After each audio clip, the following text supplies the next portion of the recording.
মালদার তৃণমূল পরিচালিত ইংরেজবাজার পুরসভা ঘেরাও অভিযান বিজেপির। পুরসভার ভেতরে ঢুকে বসে পড়ে আন্দোলন জেলা সভাপতি ও পুরসভার কাউন্সিলরদের। পুরসভায় জঞ্জাল সাফাই, পানীয় জল যানজট, জলাজমি ভরাট, কেন্দ্রীয় সরকারের বিভিন্ন প্রকল্পে আর্থিক নয়ছয়ের অভিযোগ বিজেপির।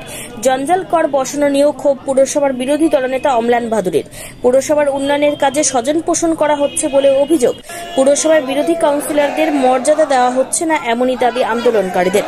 9 দফা দাবিতে পুরপ্রধানকে স্মারকলিপি বিজেপি।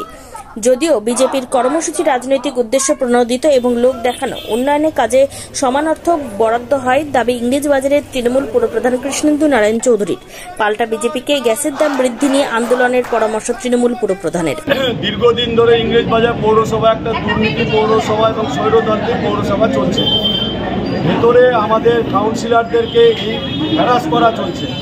কাউন্সিলরদের সঙ্গে কোনো রকম যোগাযোগ করে কথাবার্তা বলে কোনো মিটিং করে কোনো আলোচনা কিছু করা হয় না। আমাদের কাউন্সিলররা সাধারণ মানুষের ভোটে জিতে এসছে। সাধারণ মানুষকে তাদের কাছে গিয়ে কৈফিয়ত দিতে হচ্ছে, কিন্তু এই পৌরসভার চেয়ারম্যান স্বৈরতান্ত্রিক উপায়ে ইংরেজবাজার পৌরসভা চালাচ্ছে। পৌর বোর্ডের 3 বছর পার হয়ে গেল,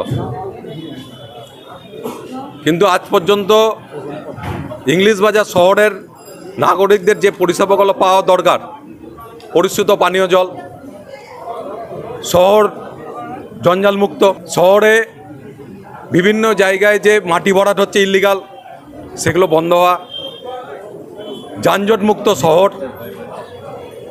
সুনির্দিষ্ট নিকাশি পরিকল্পনা, কোনোটাই আজ পর্যন্ত এই তৃণমূল পরিচালিত পৌর বোর্ড সঠিক পরিকল্পনা নিয়ে এখনো পর্যন্ত করতে পারলো না। যদি আমরা বিরোধী দলকে মর্যাদা না দিতাম, অনেক বিরোধী দলের নেতা থাকতেন, আইনটা দেখবেন যে চেয়ারম্যানই রেকগনাইজ করে।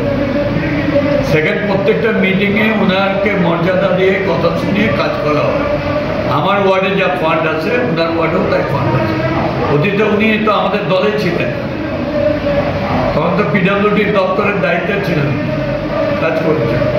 রাজনীতি করার জন্য উনি নেমেছেন। আমরা রাজনীতি বাইরে করি, পৌরসভার কাজকর্মে রাজনীতি করি।